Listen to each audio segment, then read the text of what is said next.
Last night after work. So just stop behind you now. Good, how are you? I'll sit behind you guys.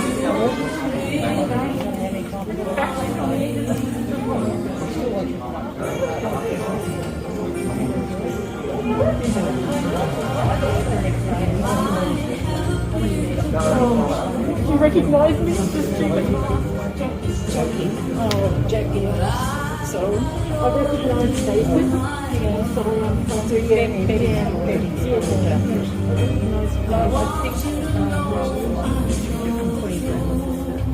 yeah.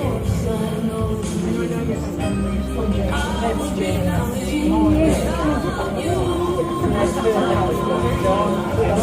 Your daughter. I was going to look on the connection.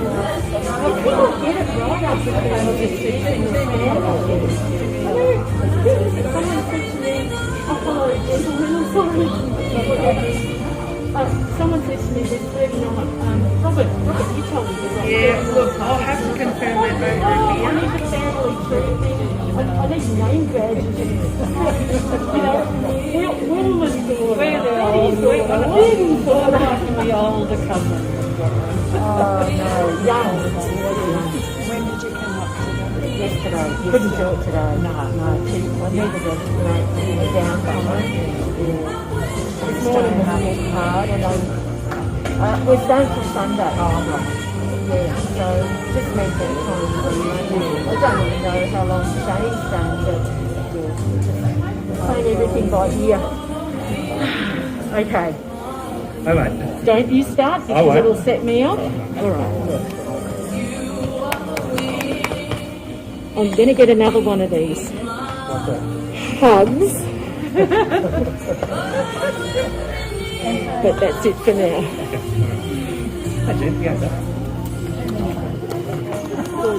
Good, and I'm not going to get up for an hour because I'm standing up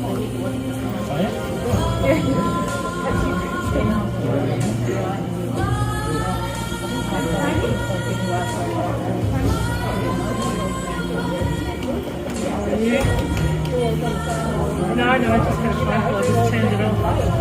Okay. Yeah.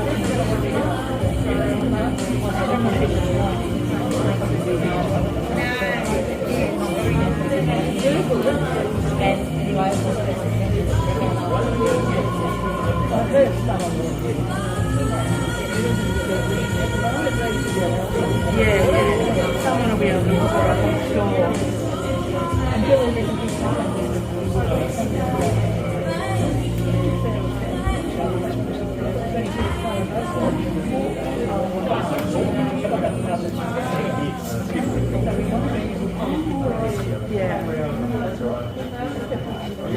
Yeah, absolutely.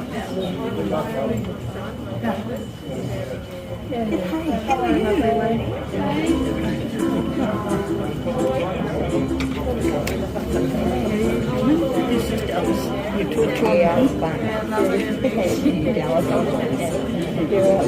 Yeah, I can see that.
Hello, Lynn.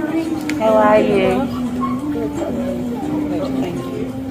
Yeah, good, thank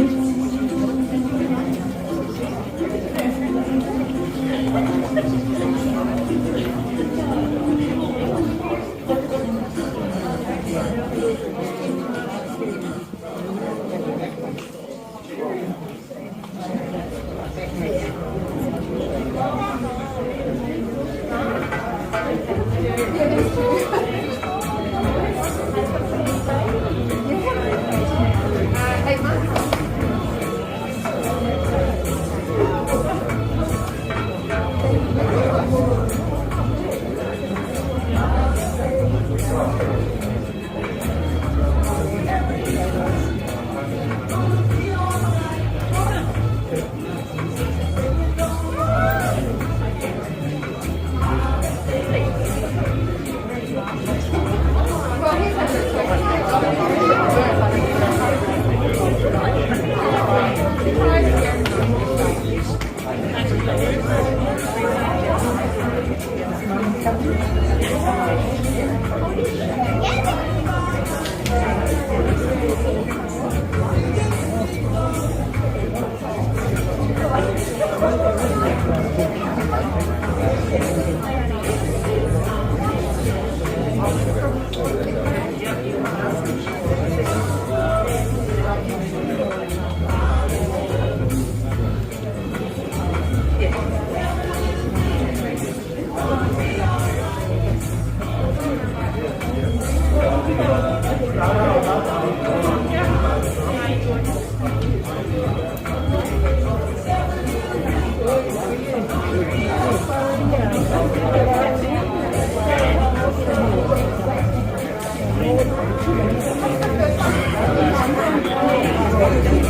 Excuse me, I want to sit next to my daughter. Thank you. Sorry, Bobby.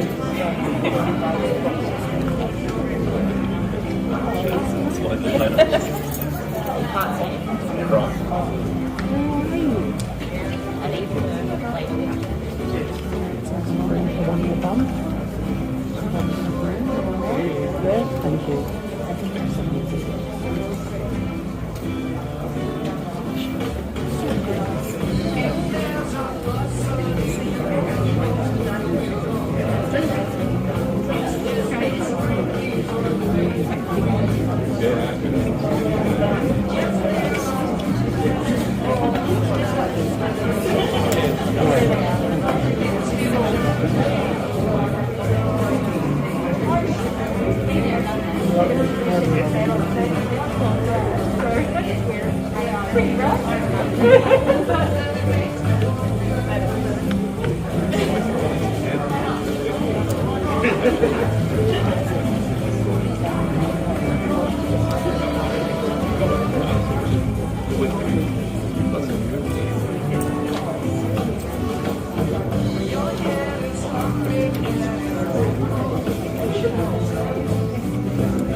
That's it.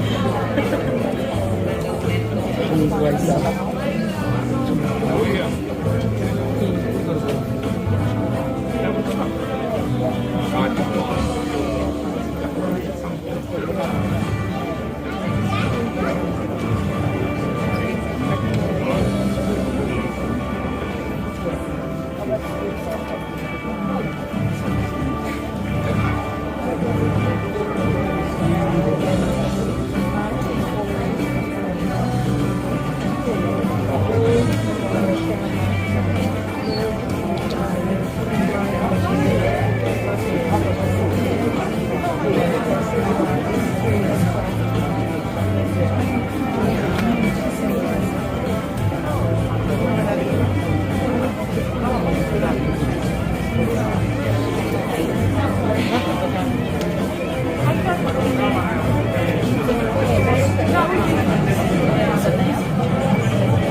the stars. They make me wonder where you are. Stars up on heaven's boulevard. And if I know you at all, I know you've gone too far. So I can't look at the stars.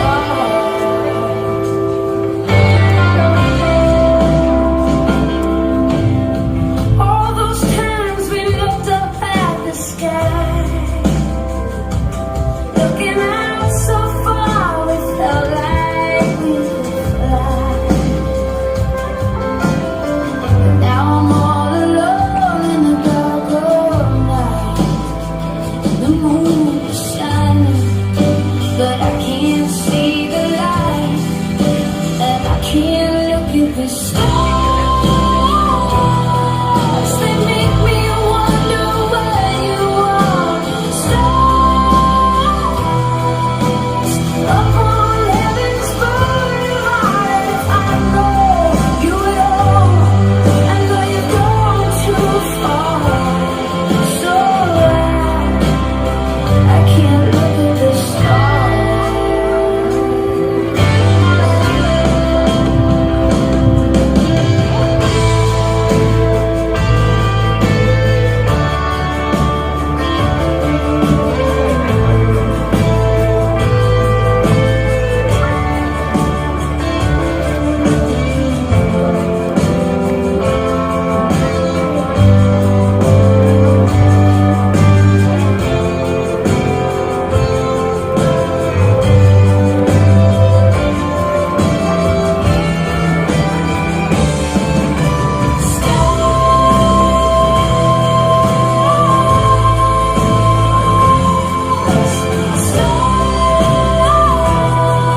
They make me wonder where you are.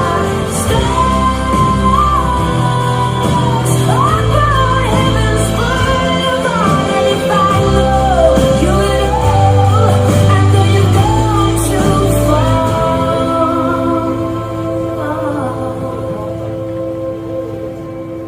So I can't look at the stars. Good afternoon, everybody. My name is Julie Duffy, and today, along with the staff from Stephen Baggs Funeral Services, we will assist Warren's family to navigate through what is going to be a long and difficult day. On behalf of the family, they would like to thank all of you for being here to support them.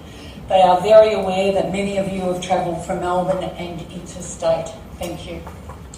I ask at this time that you please ensure you turn your mobile phones off after QR coding in. In some ways, we are here at the invitation of Warren. This is how he planned today: to return to his hometown of Bairnsdale and to be laid to rest with many of his family members close by. My instructions for today were clear. Warren wanted no fuss, just a loving and simple service that was inclusive of his family. The world that we knew it as is gone. We're all grieving our losses right now. For some of us, it's the loss of income, the loss of contact with friends and family, our loss of trust and our loss of movement. Some of Warren's colleagues wanted to travel from Singapore to be with us today. However, travel restrictions prevented that from occurring. Warren's death just magnifies those feelings and the sense of isolation and frustration that we're all feeling. However, grief does not wait, and it demands that we embrace it now. The family are truly grateful that through the use of technology, Warren's family members, work colleagues and neighbours can join us from their own homes. We gather today because it's an important and a vital part of our experience to share this sacred moment. We need to be still and listen to each other's hearts and to dedicate ourselves to be the best selves because Warren was in our will. Jackie and the children extend a sincere thank you to everybody that joins us here and online. Technology is now more important than ever. Following the service here in the chapel, we will travel in cortege to the Bairnsdale Cemetery. Please follow the hearse as we make our own way there. We might be saying our goodbyes to Warren today, but we're also celebrating our joy in having known and loved him, and we'll be giving thanks for all that he was and all that he gave. In his name and in his honour, we name his family and descendants.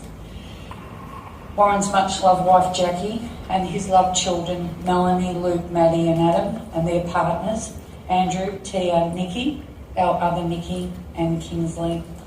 And Warren was a very much-loved pop to Alexis, Nathaniel, Kobe and Chloe. We acknowledge and welcome his mother Elaine and brothers Shane and Anthony and their families. Warren's health journey for the past 12 months has been arduous and at times very difficult. Along the way, Warren and indeed his family have had the assistance of some very special people. To all the staff at Knox Private Hospital, thank you. To the medicos that treated Warren with such professional care, especially Doctors Rahman and Dr. He, thank you. And to the specialist staff at the Ringwood Private Hospital in both the oncology and radiography departments, thank you for your gentle care of Warren. You are all indeed very special people in our community. No family has a funeral in a vacuum. Each person here is a member of Warren's community, and most importantly, you all live in a special network of family members and close friends who make up what we call our tribe. And then in turn, each tribe contains people that are like-minded. For Warren, all of you that attend today are those people by birth or by good fortune. Warren and you have had a significant role in sharing and affirming and shaping your life journey, and he in turn yours. It might be your association is from the past, growing up together or working together. You may have been work colleagues or a sports dad yelling on the sidelines, barracking for your kids, or maybe you married into his family. Your cherished connections and memories endure, despite the distances that have separated you or your busy lives and all the changes that life takes us through. This time of sadness and mourning has brought you all to one place and has made the connection of Warren's family, his groups and his associations suddenly become visible. Today, they and us and all of you here, both here and online, arrive at the one place. We are now one. We think today of those who are closest to Warren. Lives that have been closely tied together cannot be separated without pain. Our thoughts are particularly with Elaine, Jackie and his children. Our thoughts are with all the other people who have over the years also been important to him. The children that he grew up with here in Bairnsdale, the young footballers and cricketers that he played with, his colleagues from all over the world. He was a troubleshooter. His knowledge and expertise is vast and it was sought after. And Warren's neighbours over many, many years in Mitcham. Today we will celebrate this much-loved man's life, and as we speak of him, we will rediscover the essence of who this man was, what made him tick, and how he presented to our world. Warren was to the point. He was no frills. What you saw is what you got. He was a loving and devoted husband to Jackie, a father who worked hard to provide his children with a good education and a good upbringing. He was a brother that said farewell to his sister too early in life, and a pop who was immensely proud of his grandchildren. No favourites with him, all the same. He was a techie, working with technology for a living and for relaxation. He was tactile. He loved the feel of a good book or an iPad in his hands. He was an extremely dedicated employee, travelling all over the world for his work. Warren Schaeche was not a complicated man. He loved his family and his job. His idea of a great afternoon was spent on the couch with music playing in the background, a laptop and a good glass of bread. Or, if it was the right season, sitting on the same couch watching the Formula One cars go round. His other love was food, not just eating it, but creating. His hero, Heston Blumenthal, on the television, trying to duplicate the delicacies and the extravagant fare. He was precise, methodical, and took notes on his successes. He, of course, enjoyed the end result, especially if it was meat. Warren was proud to say he was a hardcore carnivore. In the past week, there has been some collaboration between most of the family members to put together pieces of information and the memories and the story of Warren's life together. I'll read the first formative years of Warren that was written by Shane, and then Jackie will come up and share the next few years with her, next lot of years with her.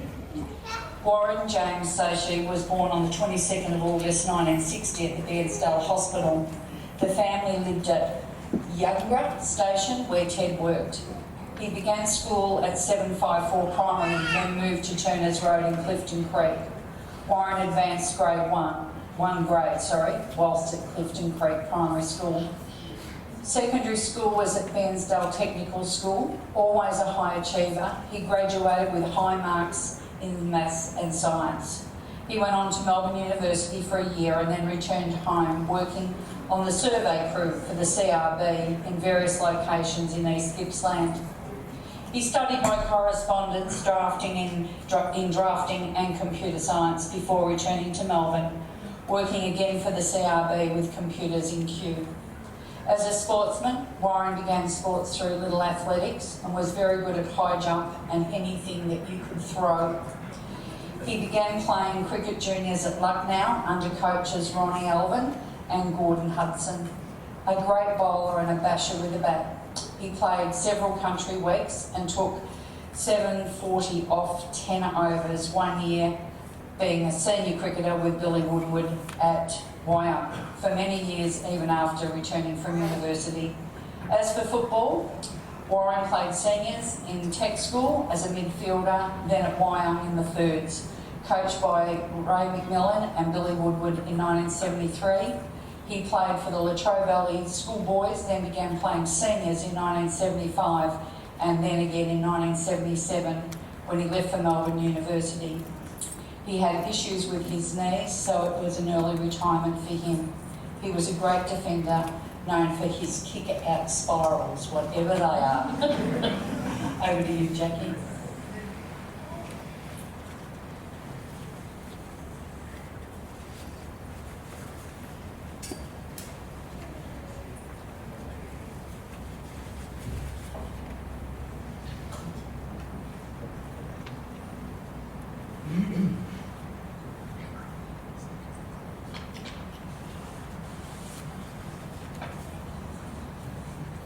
I first met Warren when I went for my very first interview in January 1983 at Vic Roads, or Country Roads Board as it was called back then. I was sitting in the waiting room after having had my interview, waiting for a person to come and show me around the computer room. I saw this man walk past the doorway. He had a shocking mop of shoulder-length hair and a long beard. I had a chuckle and thought, he looks like a Jesus man. It was Warren, and he turned out to be my computer room tour guide. He came and took me down to the computer room, showing me around. He was quiet and I thought a bit serious, and I couldn't really get him to crack a smile. My womanly charms obviously needed some tweaking. After a slight hiccup, I found out that I had got the job at CRB, and so I began working with the Jesus man called Warren. Warren, as you know, was a man of few words, very dedicated and work-oriented. He was a bit of a hard nut to crack in terms of getting to know him as a person, but I persisted. I knew that he lived in Kew and not much else other than his work ethic was strong. Even when he had the flu, he would still show up to work looking miserable and like death warmed up. We had to convince him more than once to go home and rest, just so he would stop sharing his germs with us. By Christmas 1983, I'd made friends at work with Jenny Tracy, and we became good friends. Jen and I decided to throw Warren a surprise party for his birthday the following year at his flat because we felt he needed one since he didn't have family in Melbourne. This was the party that got us together, and all of a sudden we were a couple and engaged within 3 months, marrying in September 1985. We welcomed our first child, Melanie, to the world the following year, and Luke the year after that.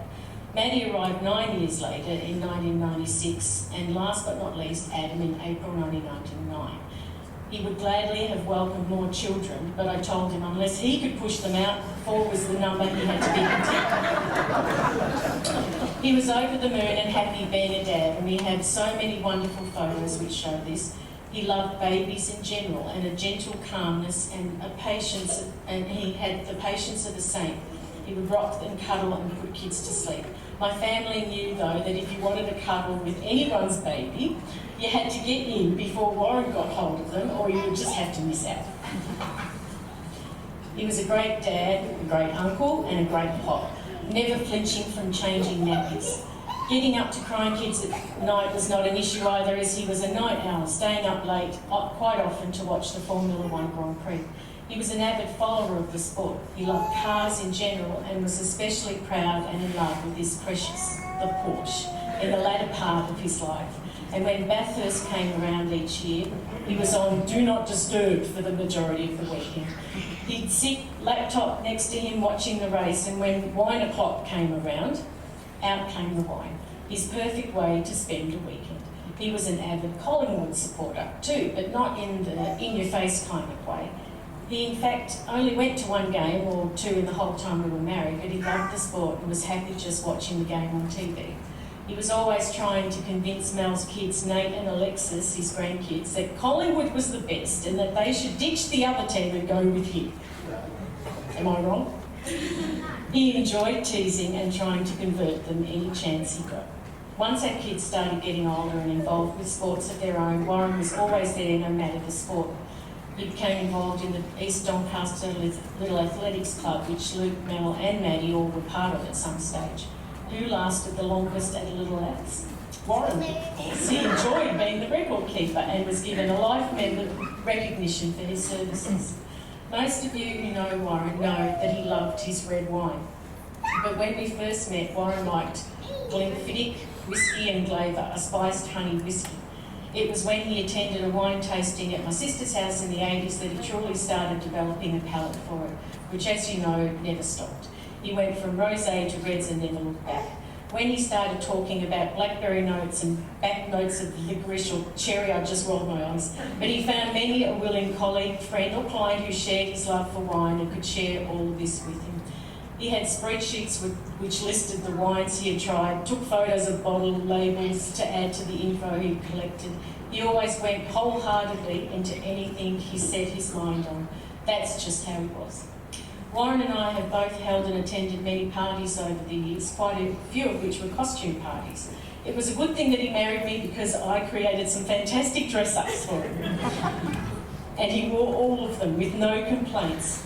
I'd be so excited and I'd tell him what I'd made for him and then show him and he'd just look at me with that look that he had and he'd say, really? He was such a good sport. He embraced being the caterpillar from Alice in Wonderland. If that photo is up there, brace yourself. He was such a good sport. He embraced everything that I made for him. The caterpillar in Alice in Wonderland was complete with hooker smoke and bomb. It was the worst and funniest outfit I had made for him, but he wore it in good humour and he turned out to be a great caterpillar. He knew most memorable were him dressed up as Beetlejuice, the Queen of Hearts and Spock. In 1994, Warren started working for IBM, a job which took him to many countries around the globe. His last trip being to Japan in early 2020, which he thoroughly enjoyed. He enjoyed every place he was sent to because he loved the people he worked with. He always came home telling us of his travels. I don't know quite when it started, but suddenly all these Qantas pyjamas started appearing in his laundry.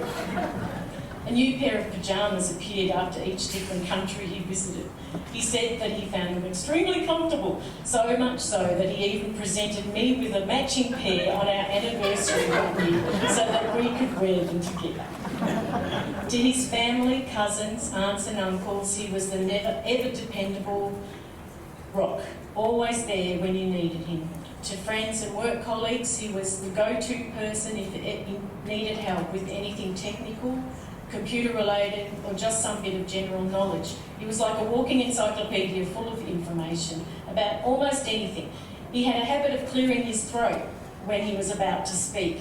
And when he did, all ears and eyes were on him. There are so many memories, so many ways to describe. He was quiet, loving, dependable, hardworking, loyal and generous with his time and with his heart.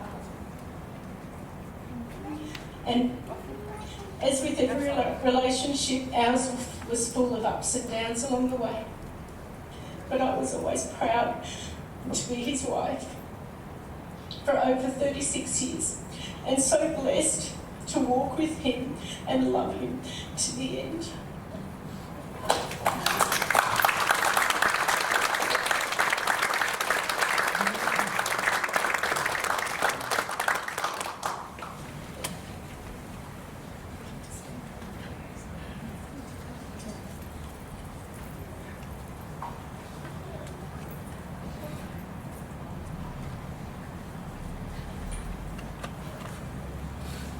Real tricky.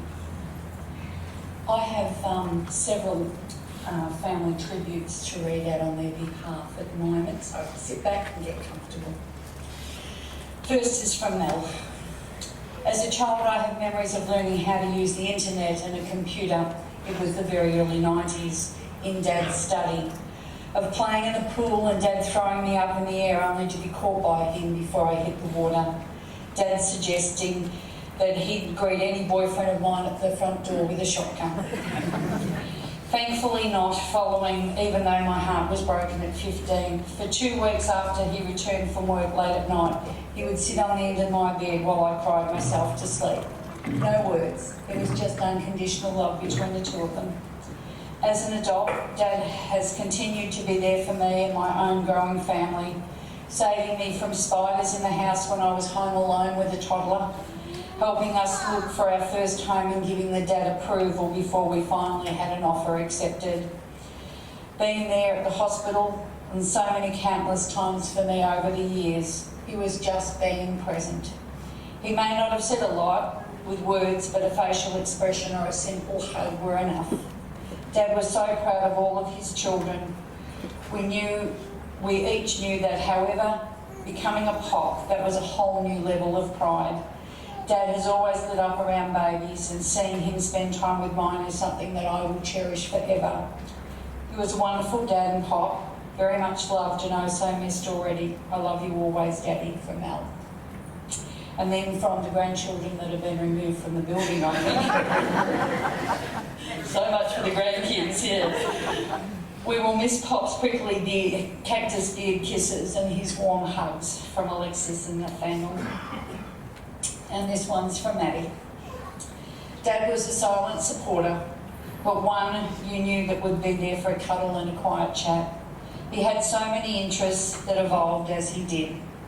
Cars, music, coffee, wine, cooking, and making everyone laugh with his collection of memes, to name a few. He knew just what to say it, and when to keep it going without another word needing to be said. But let him talk about any of his passions and he just wouldn't shut up. He came alive. He was an avid lover of music and always found a way to listen to it. I loved our time spent sitting on the couch, watching live recordings into the evenings of artists like John Mayer, Pink Floyd and Yes. He always supported me through learning my bass guitar and came to any gig he could when I was at high school. He even listened to the improvised and cover songs that we played in our next door neighbour's garage, not that he or the neighbours had any choice. You've left us a lot of big memories, but it's the little things that I'll notice that live on us through many of us. I cook with music and I throw my hands up when I know I'm right. I respond to people in conversations with correct, and that's right. I see the look, your eyes and stubbornness in Mel. Your chuckle and tech brain in Adam. Your nose, eyebrows and supportive nature in Luke. Your looks, resilience and selfishness in your brothers, and your smile and determination in Nan. This isn't goodbye. This isn't a goodbye I was ever going to be ready for, so instead I'll keep looking for you in the stars and say good night every night. I love you, Dad, from Maddie. and from Shane, his brother. Warren had a love for his type of music, predominantly classic rock from the 60s and 70s, which is hard to ignore growing up in the same bedroom. Self-taught guitar with help from our dad, he formed a band in tech school with John Swales and the Richardson brothers. What they thought was pretty cool. I will always remember growing up how much Warren helped out Mum around the house with Michelle. Stories of his travels always intrigued me, which is something we shared. The last couple of years, our conversations have been mostly about shitty circumstances involving family. Always the optimist with a positive spin on what's what, he helped me a lot to take each day as it comes. I'll miss his love to no end. Love from Shane. And from Anthony. I was blessed to have two fantastic brothers in my life. Now sadly one has been taken from me. I cherish every moment growing up with you, looking up to you for your guidance and your advice. When I needed help, you were always there for me. I have trouble expressing my feelings, but I am saddened that you are no longer with us and have left an empty feeling inside me that can never be filled. I will talk to you from time to time just to catch up. We will all be together again one day. Rest in peace, Was. Love you and miss you, Anthony. And from Danielle, Jeanette, Natalie and James. We love you very much and always will. You were always there for us from the day we were born, and we know that you will be with us still. Miss you, Uncle Was. This isn't goodbye, but see you later. And the last tribute is from his cousin, who is known in the family as Bub, Leanne, and her crew, who are Craig, Joel, Boy and Jeslyn. Was always there to lend an ear. If my computer was playing up, ring Was. When I was considering a third monitor, I rang Was. Ring, ring, Wazzy. When I go to the left, it goes to the right monitor, and when I scroll to the right, it goes to the left monitor. Warren laughs down the phone at me, click on this and then on this. Booyah. Then Warren encouraged me to do ancestry DNA. From that moment on, the phone calls become more regular, as did a lot of calls to Lois. I asked if he could add me as a contributor to his DNA account. I went full OCD on his account and colour-coded his DNA matches. He rings me, I answer the phone to his laughter. What the bloody hell have you done to my DNA account? It was so worth it to hear him laugh. These are the memories that I'll cherish forever. Love, Bub. Warren had a different side to him, his professional side. He held the well-respected position as the technical solutions executive with the prestigious company IBM.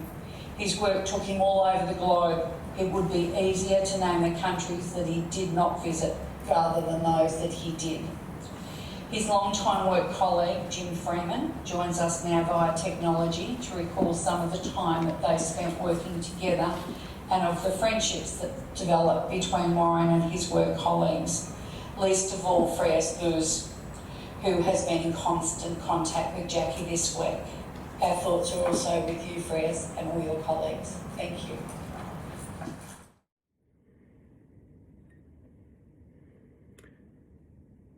To a man who put client value at the top of his list, but still after his family.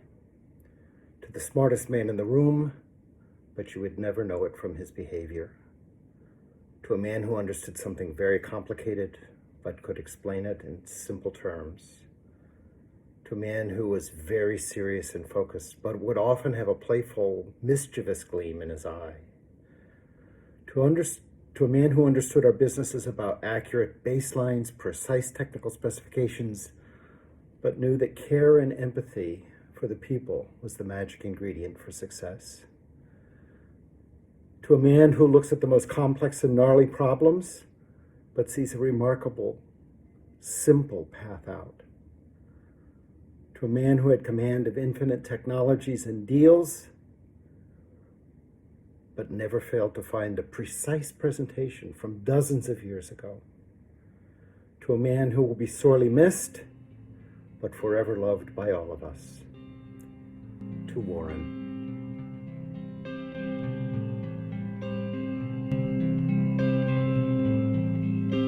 Well, I heard there was a secret chord that David played and it pleased the Lord. But you don't really care for music, do you?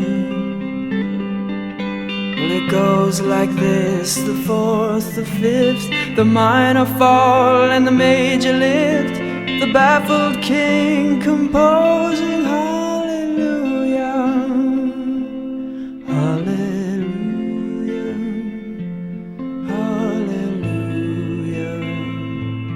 hallelujah, hallelujah.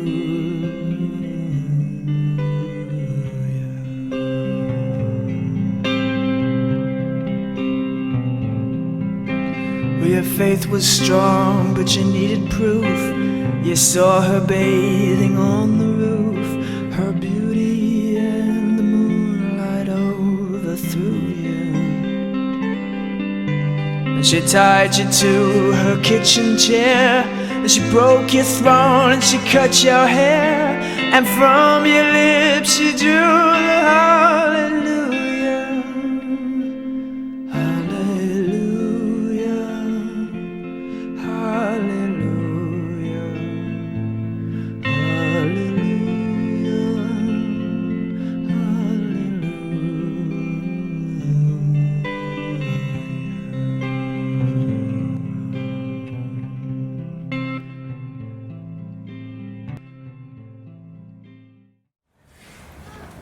To all the staff at IBM, thank you. We're now going to have another slideshow and we'll reflect on the life of Warren as you knew and loved him. While the music is playing, we'll show you images of Warren during his lifetime. The photographs and the music were chosen by his family. Photographs, music and words are the fabric that weave together our memories. They take us to places we thought we'd forgotten about. Sit back, watch and think about the special time that you and Warren shared. Thank you.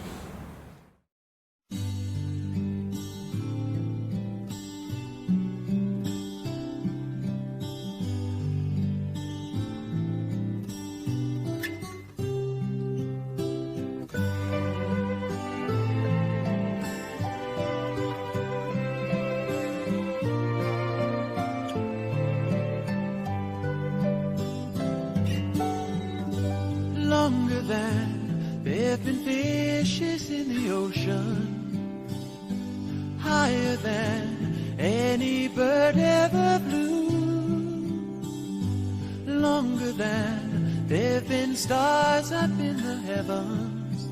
I've been in love with you. Stronger than any mountain cathedral, truer than any tree ever grew, deeper than any forest primeval. I am in love with you.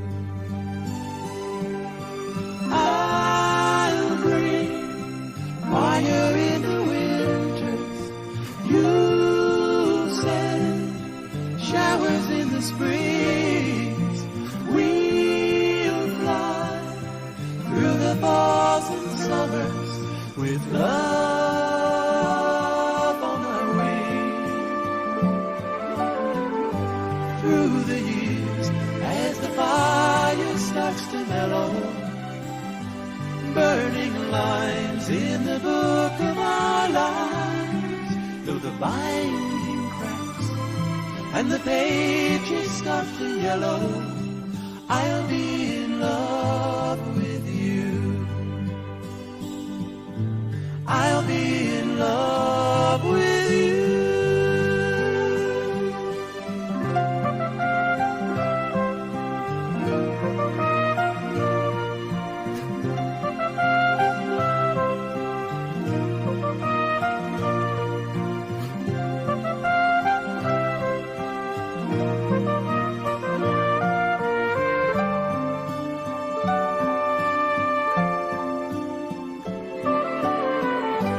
Longer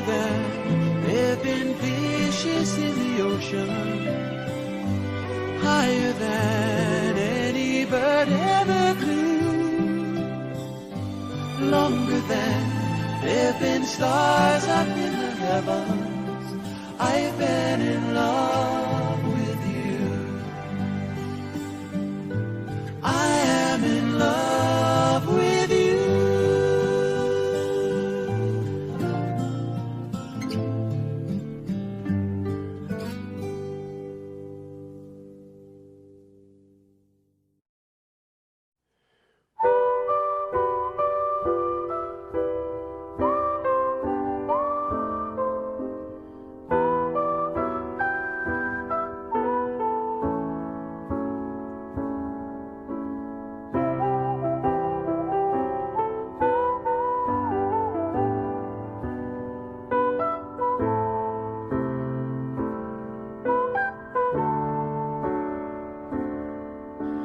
Great big bang and dinosaurs, fiery rain and meteors. It all ends unfortunately, but you're gonna live forever in me, I guarantee. Just wait and see. Parts of me were made by you, and planets keep their distance too. The moon's got a grip on the sea, and you're gonna live forever in me, I guarantee. It's your destiny. Life is full of sweet mistakes, and love's an honest one to make. Time leaves no fruit on the tree, but you're gonna live forever in me, I guarantee. It's just meant to be.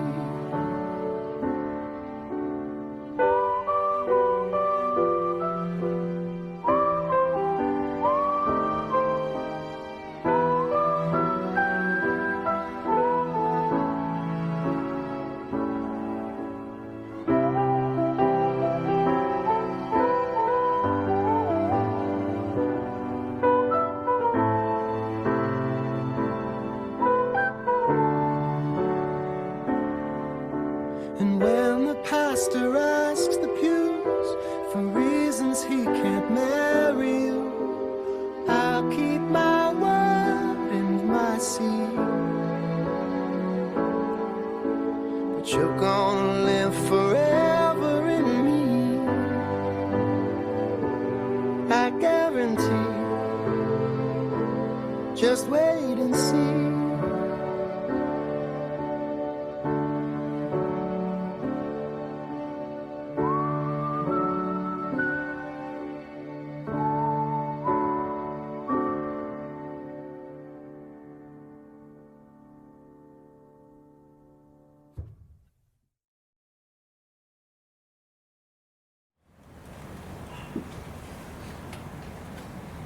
To Warren's children, please take special care of this wonderful presentation.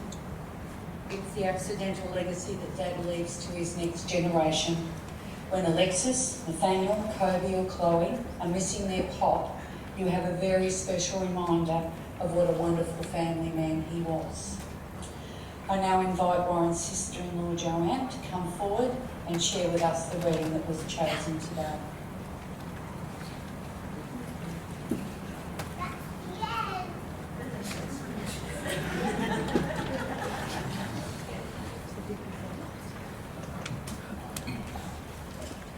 Don't think of him as gone away.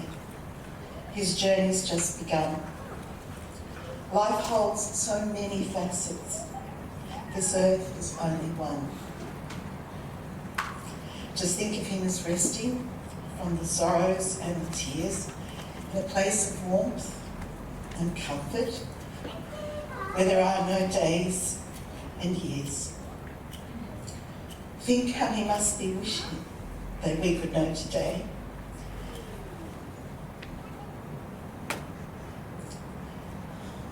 how nothing but our sadness can really pass away.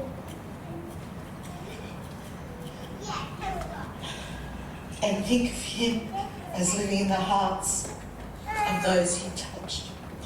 For nothing loved is ever lost. And he was loved so much.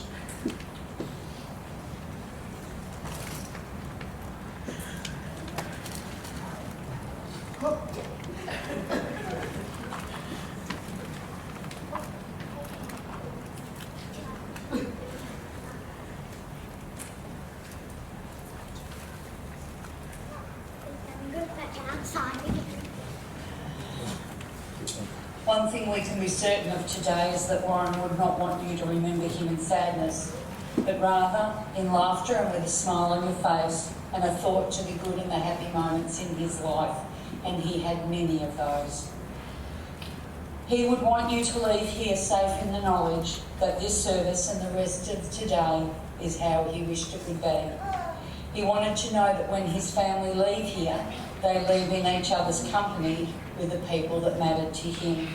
Could I ask the congregation to please stand?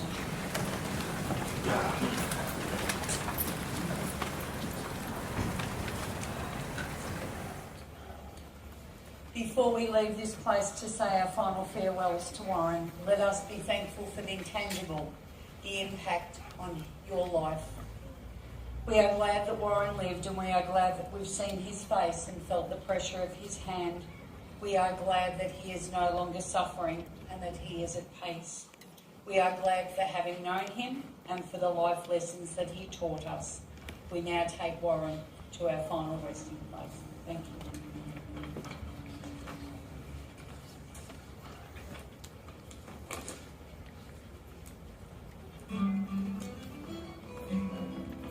Some things in life are bad, they don't really make you mad.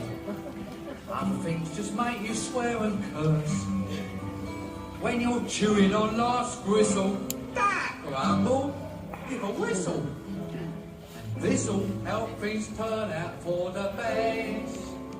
Hey. Always look on the bright side of life. Always look on the light side of life. If life seems jolly rotten, there's something you've forgotten, and that's to laugh and smile and dance and sing. When you're feeling in the dumps, don't be silly chumps, just purse your lips and whistle, that's the thing. Hey, always look on the bright side of life. Always look on the bright side of life. For life is not absurd, and death so final world. You must always face the curve with a bag. Forget about your seat, give the audience a grin. Enjoy it, it's your last chance anyhow. So always look on the bright side of life. Just before you draw your terminal breath, life's a piece of shit when you look at it. Life's a laugh and death's a joke, it's true. You'll see it's all a show, keep on laughing as you go. Just remember that the last laugh is on you. Always look on the bright side of life.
Thank you.